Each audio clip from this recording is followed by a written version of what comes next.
And with that very, very interesting session, we move forward to the next segment, which is the panel discussion. Ladies and gentlemen, this is the first panel discussion and is being led by MMA India members who are data experts and who are here to share their perspectives on use of consumer data for marketing. Ladies and gentlemen, the key finding of the survey this year is that everyone is working on collecting data, but doesn't know how to use it or is unable to use it effectively. Hence, the panel discussion will focus on must-have data capabilities for marketers. On that note, please help me in welcoming our elite set of panelists. Deepak Khurana, co-founder and CEO WeServe. Let's keep applauding so there is some energy in the room. Please help me in welcoming Deepak Maan, Director, Marketing Effectiveness, Nielsen India. Warm welcome, sir. Please help me in welcoming Sujit Ganguly, Head Corporate Brand and Communications, ICICI Bank Limited. Please help me in welcoming Dheeraj Gupta, CTO and Founder, Mfilter It. Let's give a warm welcome to Monica Khurana, Country Head and Board Member, India, MMA India. Please help me in welcoming Amrita Thapar, MMA India Board Member and Chief Marketing Officer, Microsoft India, who will be joining us virtually at the end of the panel discussion. I would also like to invite our moderator, Ameya Swaroop, Partner, EY LLP, Marketing Advisory Services, EY.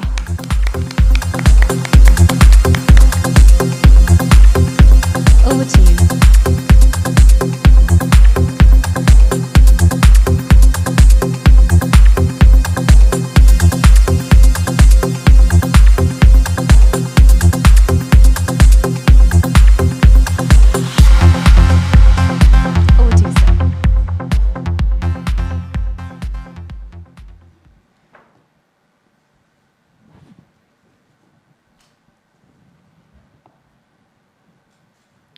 Thank you everyone for your time for this panel.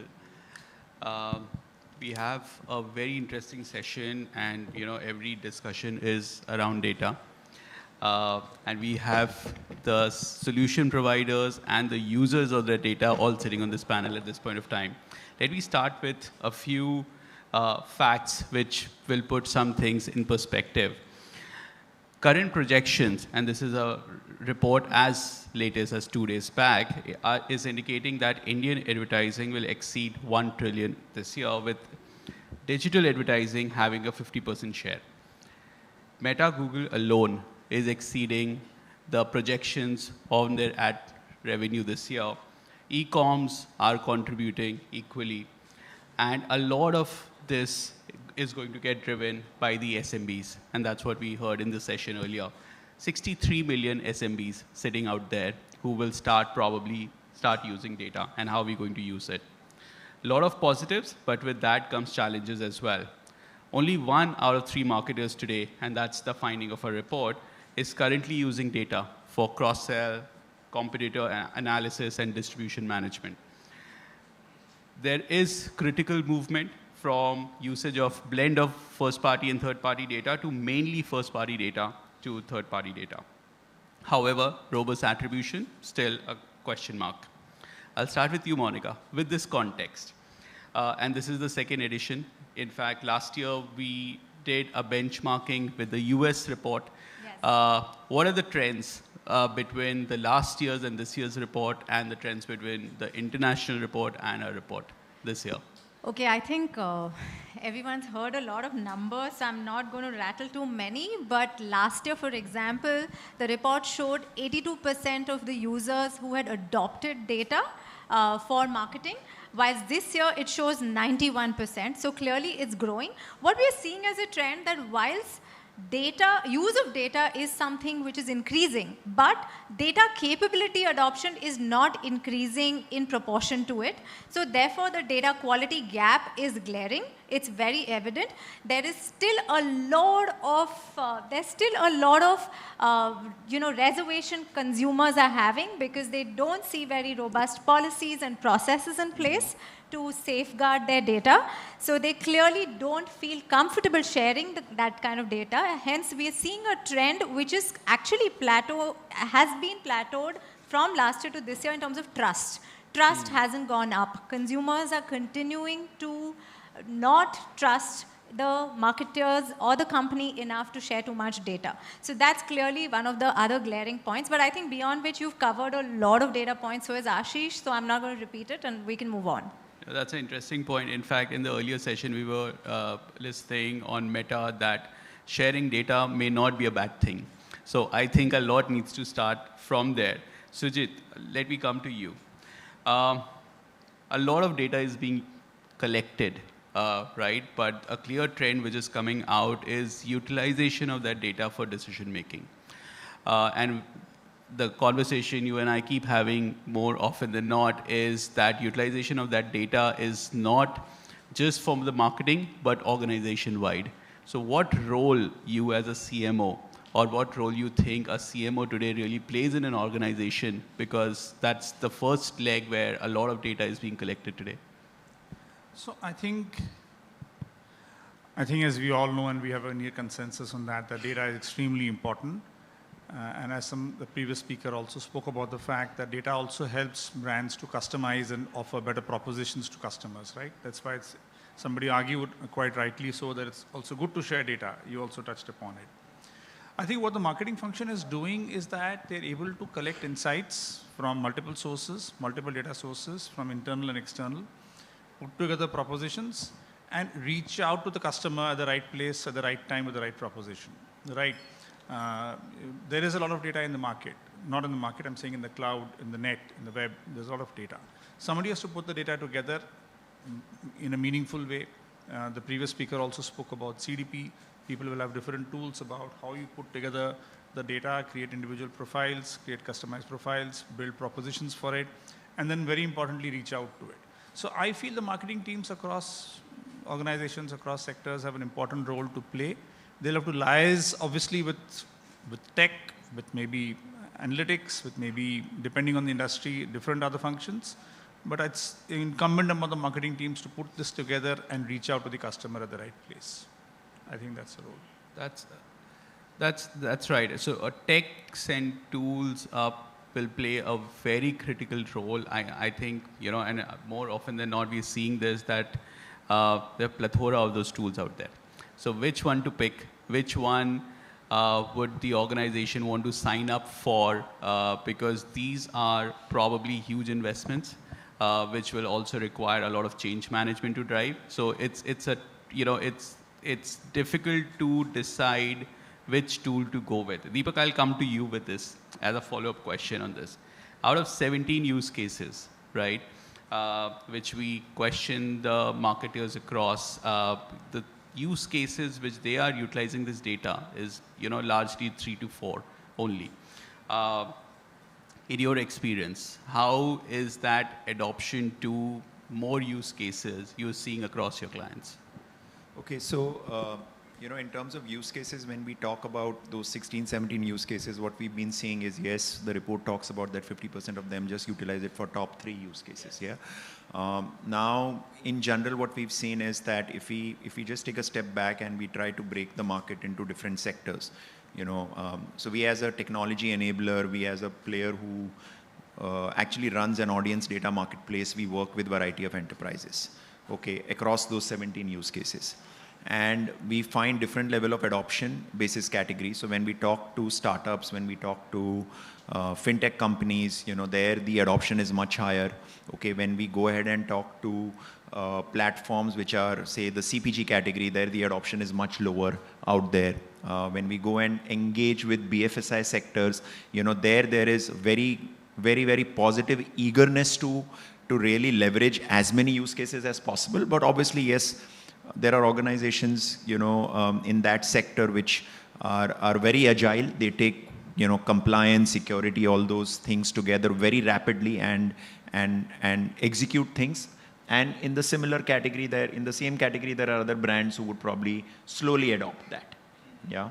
But by and large, we've seen from a marketer perspective, when I look at it market perspective, that one part of the role for a marketer really has been growth marketing, CAC optimization, customer acquisition cost. That is really a primary problem which they're constantly struggling with. Okay, so then they come and say, listen, how can data and tech solve that problem? You know, just in terms of CAC optimization. That's one large use case which really remains top of mind. The second use case is really around retention or LTV management. There we've seen a lesser, a deeper, a lesser evolved approach, because I believe that the only challenge with there is that when you're basically saying that, listen, I'm going to use data for LTV maximization, you need to have a deeper view, and you need to be able to work with partners, you know, so that you're able to give them quarter on quarter that segment understanding, that whatever customer we were trying to nurture, how is that customer adding to the LTV quarter on quarter over a period of 1 year. Right. You know, unless you don't follow through that, you're not able to really make an assessment there. Yeah. So growth is one, retention in the other aspect is there, and obviously all of this is underlaid with good insights as well. Right. So I think, you know, you raise a very interesting point. All this leads into, adoption of use cases are largely driven by the ROI of that use case and how the organization is accepting that ROI, how it's being reported, and uptake of that ROI. And Deepak, I'll come to you on this. You know, with this ROI, 49% of the marketers used brand track, and 38% of the marketers used A/B testing. Triple M and Monica and I have seen this trend that in the Western markets it's highly adopted, but not so highly adopted in India. And one of the things we keep coming across a lot is that a lot of times these tools they require time to evolve, to settle in, and to start showing the ROI. And everything is happening instantly, and the expectation is things have to kick off right away. How do you see that, the adoption of Triple M and RCT across marketers? How do you see that? And have you implemented similar things at Nielsen? Yeah, sure, Amaya. So I think you are right when one compares MMM as compared to methodologies like A/B testing or brand tracking.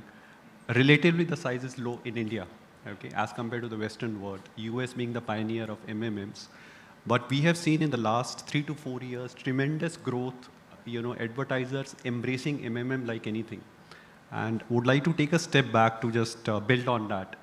So given our experience with the advertisers across different categories and sectors, we come across 3 typologies, basis their maturity when it comes to holistic measurement. So the first one is pushing the envelope kind of organizations, where incrementality is a key input behind every marketing decision. And here, these are the kind of organizations which use almost like 50 to 70%, of the portfolio is measured by either MMM or attribution. Second typology is on the journey kind of organizations. Organizations which have the skill set, but perhaps lack the data or lack the capability and all, right?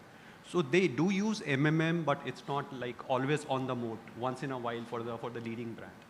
And the third typology is organizations which have started taking baby steps, So I think MMM is a little far-fetched thing. We have started conversations with them, but it's going to take a lot of time to get them on board. So that's the broad typology. But again, just circling back to the first point that we have seen the industry embracing MMM like anything in the last couple of years. And, some of the reasons being, I think it's one of its methodology which not only covers all the channels, whether it's D2C, aggregator, your own website, offline and all, it also covers the entire customer journey, right? Top of the funnel, mid of the funnel, and bottom of the funnel. So it's kind of pretty holistic that way. Other aspects is we heard a lot about data privacy, right? The beauty of MMM is it works at an aggregate level. So there is no concern when it comes to privacy of data. The third is data integration is quite easy, especially for the organizations which are not yet data ready. We work directly with publishers and agency and all, and kind of becomes very handy. Leading publishers like Google and Meta consider MMM as a gold standard, and they are also kind of pushing with the advertisers to embrace it. So net, I think in India, it started out with CPG and auto companies using a lot of MMM and all. And now even the digital natives, your ride-sharing apps, food aggregators and all, once they have grown to a critical size and they are going beyond digital, they are embracing traditional media like TV and all, even they are going, just to better understand media mix and optimize. That's the first time I have heard that data integration is easy, because in all the engagements we do, we don't get the data. So coming from a mature ROI, Dheeraj, I'll come to you, and we keep having this discussion. One of the things that keep coming across all the clients is, denting of ROI due to the ad fraud proliferation. And there's a very interesting topic on whether pre-bid works better or the post-bid works better. How do you see clients react to this and their maturity to understand the difference? No, I think the report highlights a very interesting point, right? Everyone seems to be using data, but no one seems to have seen the data. No, everyone, has set up data, but have you actually seen the data? No. So on page 19, I was going through the report. The top use case for data usage in an organization is to track conversion rates and click-through rates. What do you need to do that? You just have to open the console and see the conversion rate and CTR rate. Do you actually need to look at the data to do that? That's just summarized information. And that's the state at which people are when they're using data. In fact, a lot of the previous discussions and panelists have talked about how it's important to look at data for personalization, absolutely, CDPs, absolutely. Make sure the data is able to help you in reducing your CAC. I think CAC reduction is the first thing which everyone should do. Obviously, it's the top of everyone's requirement. If that is the case, then shouldn't the first use case you should do with data is to identify invalid traffic and weed that out, because that's not going to help you in CAC. Look at it this way. Personalization is a multi-step thing which has to happen. It'll probably take you a year to deploy. You have to collect data, you have to sort it, you have to filter it, then you have to send messages to, personalized messages to customers, and maybe then some of them may come back to you being very happy and being very satisfied with your service. It's a long drawn process. How about just saying, look, the data is saying this traffic is invalid, shut that down, move to a better channel. Done. Next day you have better ROI. Isn't that a much shorter part to ROI? So in my sense, in the whole data journey, with clients, struggling with data, clients looking at summarized dashboards, look at just conversion rates, the first step in any advertiser's journey should be A, see the data, and B, set up a tool which can weed out bad traffic for you. Trust me, in digital marketing, the amount of bad traffic which is coming in is huge. Just throwing some numbers, consistently we find almost 20% of campaigns, clicks, visits, impressions to be invalid, 20%. If in any other vertical I was to go and say, hey, 20% of your spends are fraudulent, someone is really going to be audited and really going to be concerned. But in advertising, people are not looking at it. People are not considering it. And 20% of improvements in your CACs, LTVs, should be a great story, and it's something which should happen straight away. But for that, you need to look at data. You need to look at your impressions and click logs and see that this doesn't make sense. This, I think, is a key aspect which I want to drive over. You talked about pre-bid and post-bid. A lot of advertisers have started using pre-bid fraud detection systems. Pre-bid fraud detection systems means on programmatic traffic, before the bid is done, you're trying to weed out fraud. Unfortunately, that really doesn't work. It hardly identifies 0.5% of bad traffic, while the actual concentration of traffic is 20% or not. But again, advertisers right now, because they're struggling to understand data and use even for basic use cases, just are signing up tools which should solve something for them, but how is it solving, where is it solving is something which is always a question. So my submission in the whole data approach is just look at data yourself and weed out bad traffic. That I think should be the first step of a digital marketer's journey. everything else can happen. Personalization can happen. Audience targeting can happen. You can set up cohorts. You can do A/B tests. You can do multi-touch attribution. You can do all of that. But just first step, weed out bad traffic so that the rest of the data starts making more sense for everyone. That's would be my suggestion for everyone.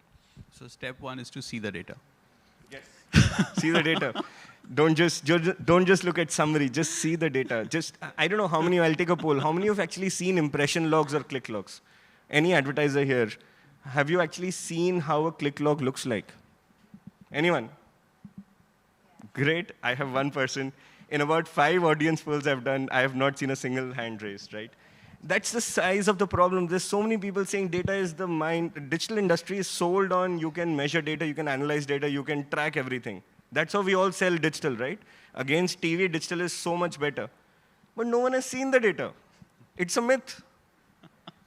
We are looking at summaries and we're looking at conversion rates and saying, look, my conversion rate is great, my LTV is amazing, my CAC is this. But what is the data? That summary. How did that summary got calculated? I don't know. Someone probably did that. What rules did they use? I don't know. Please look at the data. It's not a myth. Data exists. You just have to find out ways to look at it and analyze it. This line is going to haunt them, Dheeraj. You've conveyed it. Thank you. So Monica, this is a new question for our next edition, for sure. Okay. That is a starting point. Absolutely. Okay, and Monica, you touched upon consumer concern on sharing data. Right. Cover a few points from the report on that. On sharing data. Consumers' concern on sharing the data. Right. So, actually, I'm going to build on an interesting message through your question as well, and which takes forward some of what Dheeraj was saying. So, of course, consumer is concerned on sharing data because they haven't built adequate trust. They don't think there are adequate data security policies. They don't think there is enough governance, and therefore they're not willing to share it. And those who've shared it have probably also not experienced quality personalization. They still receive content or messages they shouldn't be receiving. So there are also personalization quality challenges, which therefore does not encourage them to continue sharing as generously as they would like. What I do also want to communicate through this point is, while Dheeraj spoke about seeing data, the other thing which I would say as MMA is what we've seen after talking to a lot of marketers is that even if data tech is there, even if MarTech is there, the utilization of it is very poor. So it's not like companies are not investing into data, and it's not that bad a percentage, but the percentage of those not utilizing after investing is huge.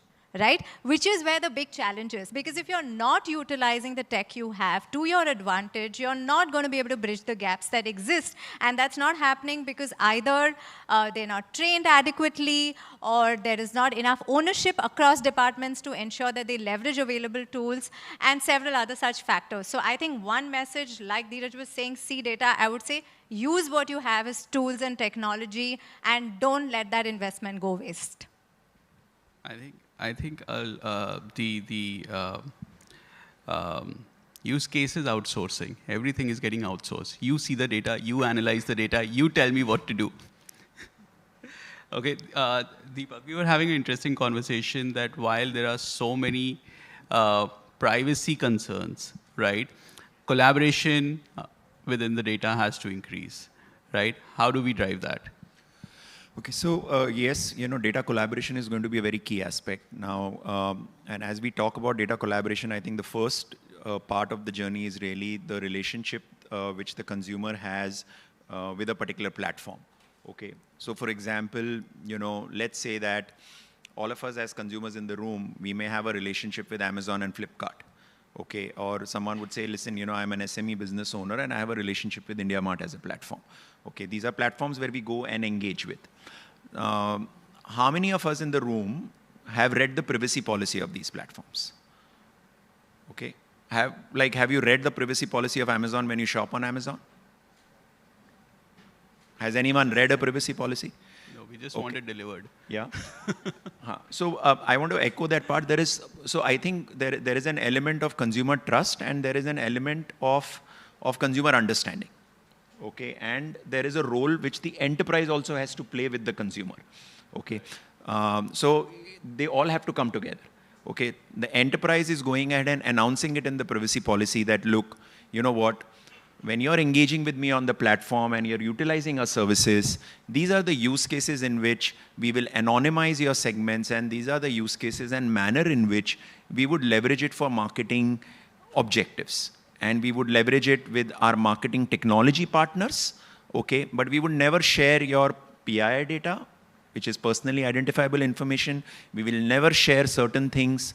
So all that is explicitly mentioned, or platforms or enterprises who explicitly go out and call it out. That is the role of the enterprise there. And at the same time, you know, as an industry and as an enterprise, you have to create awareness with your own customers that do check out the privacy policy.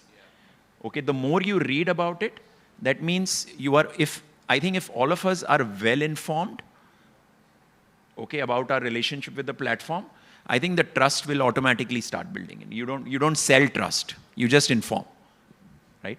So that's one part. I also feel I would take that opportunity to say that, listen, you know, somewhere as an industry body or as a neutral platform, you know, someone has to go ahead and create a mass awareness with consumers that when you're if you're a customer of a Jio, if you're a customer of an Airtel, if you're a customer of any enterprise, please read the privacy policy. That's one part. Now, as you talk about that, so organizations today are calling this out clearly. And under that context, okay, they are doing audience collaboration. Because under their terms of service, they're calling out that these are the privacy policies we have. This is the anonymized manner in which we would leverage it, okay, with our marketing technology partners.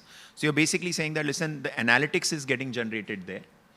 And that's how, you know, that intelligence is being leveraged by someone else in the ecosystem, another enterprise. Yeah. So that's where the audience collaboration piece is at play.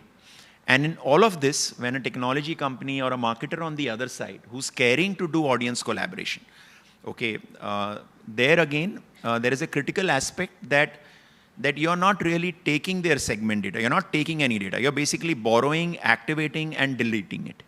So there was also, it has to be backed with a process where there is no data storage happening.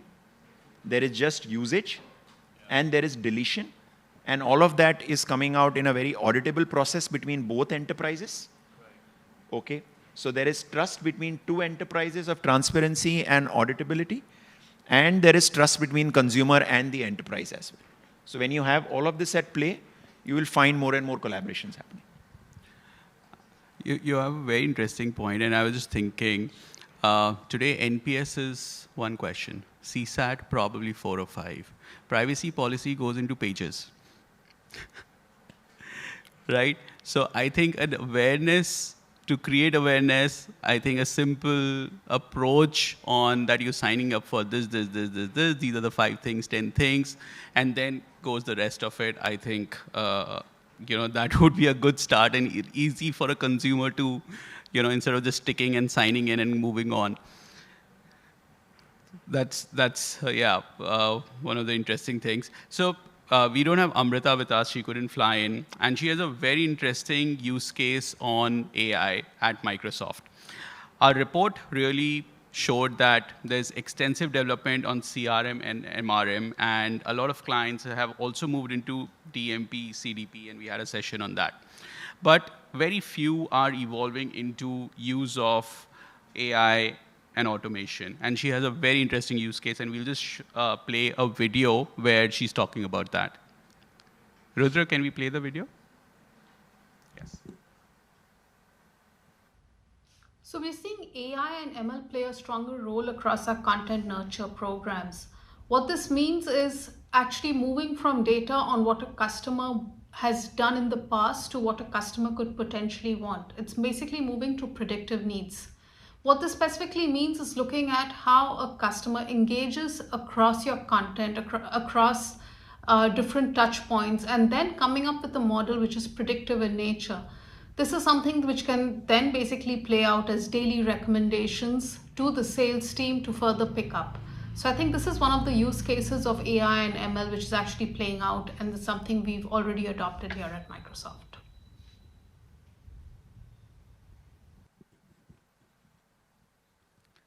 Lovely. I think, things will evolve. Clients will take time. Advertisers will take time. They will test various technologies. And the use cases will evolve as they will start driving a lot of ROI. Monica, coming to you on the report. How would you like your stakeholders to consume this report? Okay, so I think the panelists did a very good job of already stating very fundamental and important stuff, which was not in the report, so really appreciate that. I think there's a lot already covered there. I'll just quickly leave all of you with a perspective on how you could consume this report the best. It is a playbook. Map yourself in terms of where are you in the data journey. See if you can get some POCs going to increase the number of use cases for data.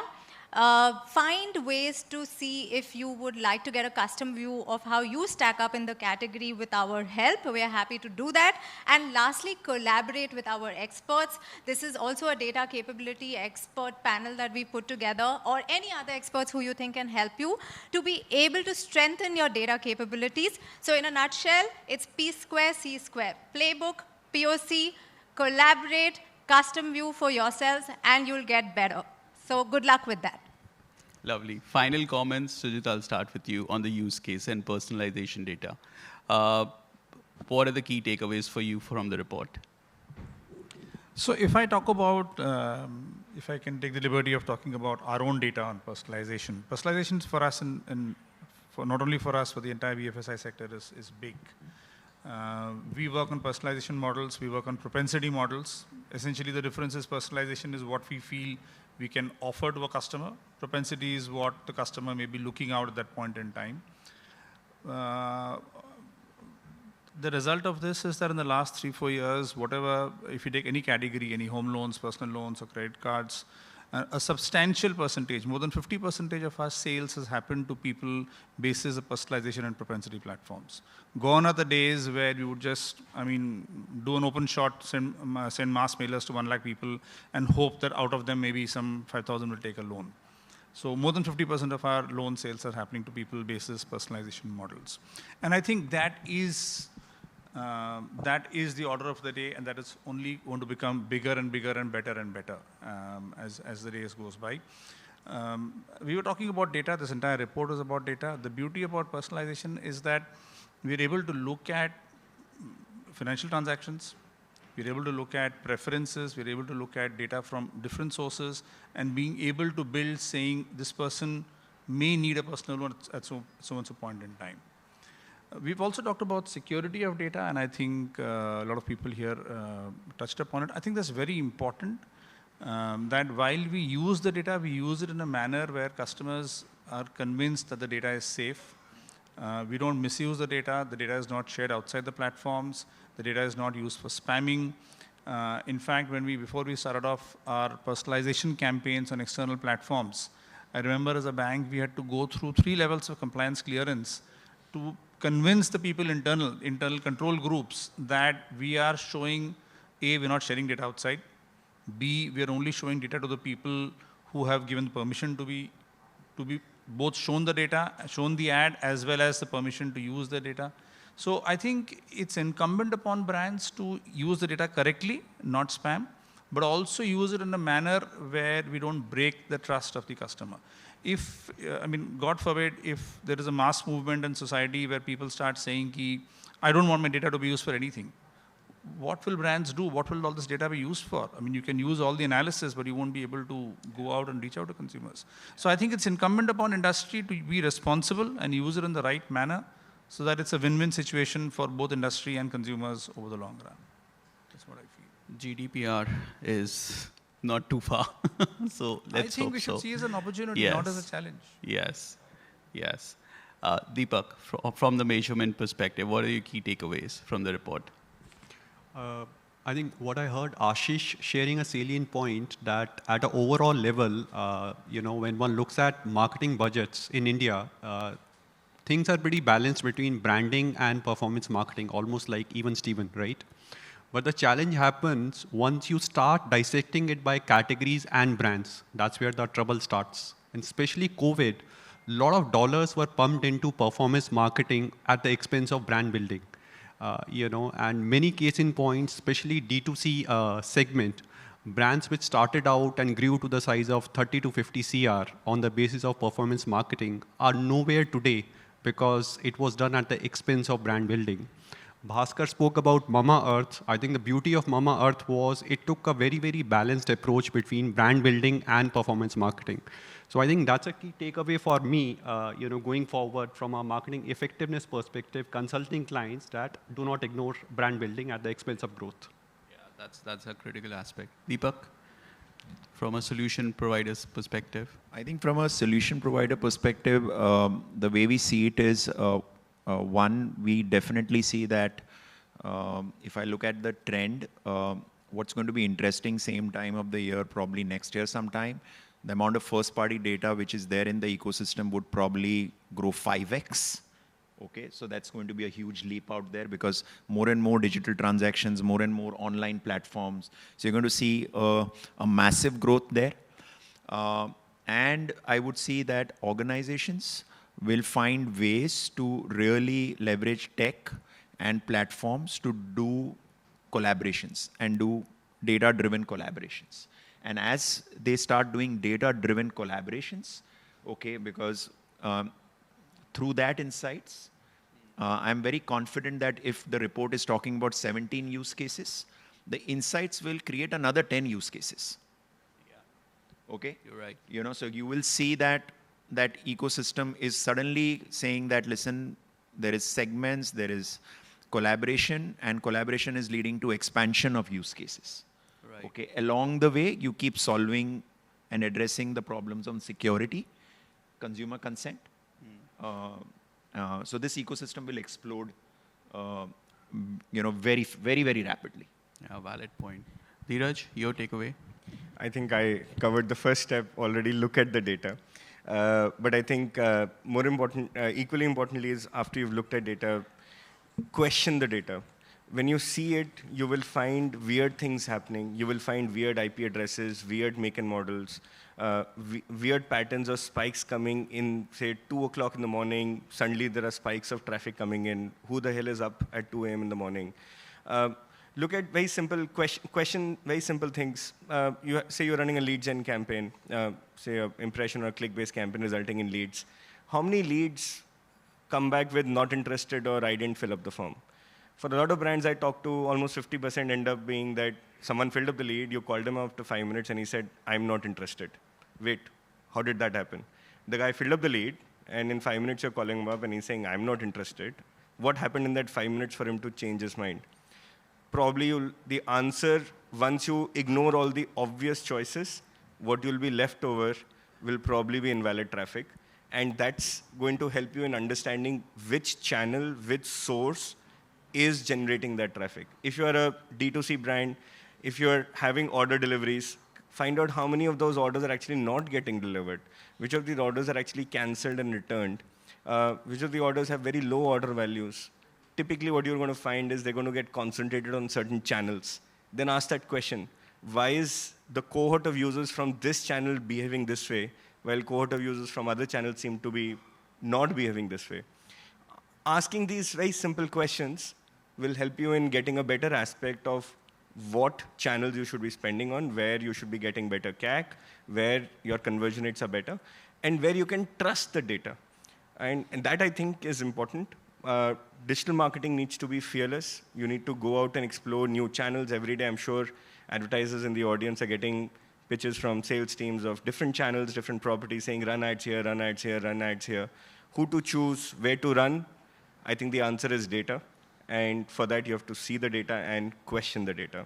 Don't just assume a dashboard which says this was my CAC, this was your conversion rate, and take it and believe in it. I think the honor system doesn't work here. There was this saying, in God we trust, and the remaining is all data. So I think that's what you need to look at. So look at the data and question it.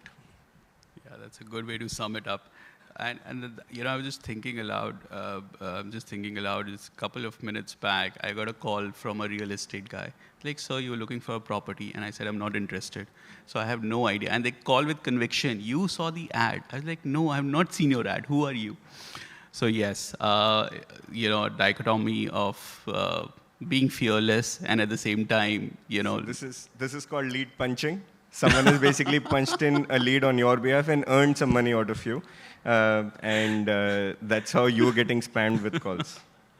Lovely. Thank you, panelists. It was lovely to hear your point of view on data. Monica, are we doing any questions? No, I think in the interest of time, the panelists will be around after the sessions. Please feel free to do one-on-ones, but we will close the session. Lovely. Yes? Thank Yes. you, everyone. Thank you so much. Thank you. And I request Monica to present the token of appreciation to the panelist and the moderator for, having such an invigorating session. So request, yes.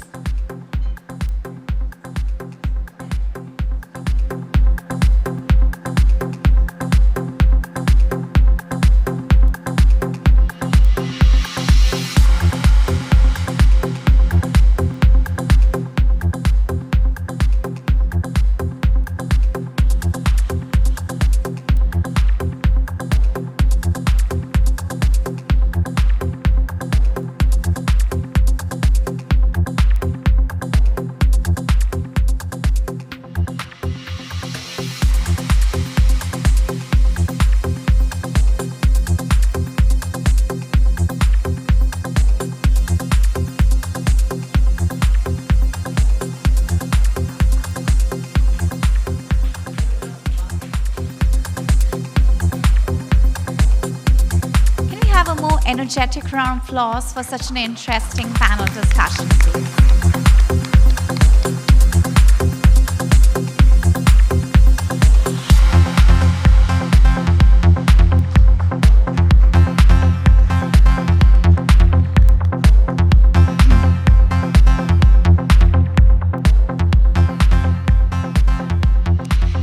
Thank you so much. Thank you.